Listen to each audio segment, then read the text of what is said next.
ప్రపంచవ్యాప్తంగా ఒకటే మాట చెప్తుంది, ఎప్పుడైతే మనిషి చక్రాన్ని కాగా చక్రాన్ని ఇన్వెంట్ చేసిందో అప్పుడే నాగరికత ఉరుకులు పరుగులు పెట్టిందని చెప్తాం. అప్పటి వరకు ఒక ఊరు నుండి ఇంకో ఊరు పోవాలంటే నడిచిపోయినటువంటి మనిషి ఎప్పుడైతే ఒక కథ చక్రాన్ని తయారు చేసుకున్నామో, దానికి జోడెగ్లను కట్టినామో, ఒక కచరాన్ని తయారు చేసుకున్నామో ఒక ఊరు నుండి ఒక ఊరు పోవడానికి ఈజీ అయింది. ఆ మొత్తము ఒక చక్రం తయారు చేయాలంటే మన వడ్రంగి సోదరులు కావాలి, మన కమర్ సోదరులు కావాలి. అది లేకుండా చక్రం అయ్యేటటువంటి ఆస్కారమే లేదు. ఆ చక్రం తయారైన తర్వాతనే ప్రపంచవ్యాప్తంగా కూడా నాగరికత ఉరుకులు పరుగులు పెట్టి మీ అందరికీ కూడా తెలుసు, చాలా ఏళ్ళు చాలా సంవత్సరాలు రైలు తయారైన తర్వాత కూడా చెక్క చక్రాలు ఉండేవి, కోరట్ల రైలు అని చెప్తారు.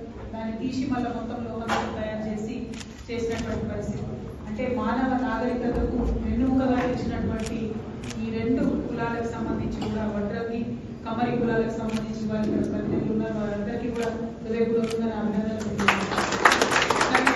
మనము తెలంగాణ ఉద్యమంలో చూసుకున్నా కూడా ప్రొఫెసర్ జయశంకర్ గారు కావచ్చు, మన మసూరాచార్య గారు కావచ్చు, అన్న మాట్లాడినట్టుగా మన శ్రీకాంతాచార్య లాంటి అమరుడు, వారందరూ కూడా మరి మనందరికీ సంబంధించినటువంటి వ్యక్తులే. వారి త్యాగాలతోనే ఇవాళ తెలంగాణ రాష్ట్రం సాధించుకోగలిగామని మాత్రం మనం సగర్వంగా చాటి చెప్పాల్సినటువంటి అవసరం కూడా ఉన్నది. మరి మీ అందరికీ తెలుసు, తెలంగాణ రాష్ట్రం ఏర్పడిన తర్వాత సమాన వర్గాలకు అనేక రకాలుగా పనిచేసేటటువంటి ప్రయత్నాలు గౌరవ ముఖ్యమంత్రి అప్పటి ముఖ్యమంత్రి కేసీఆర్ గారి ఆధ్వర్యంలో చేపట్టడం జరిగింది.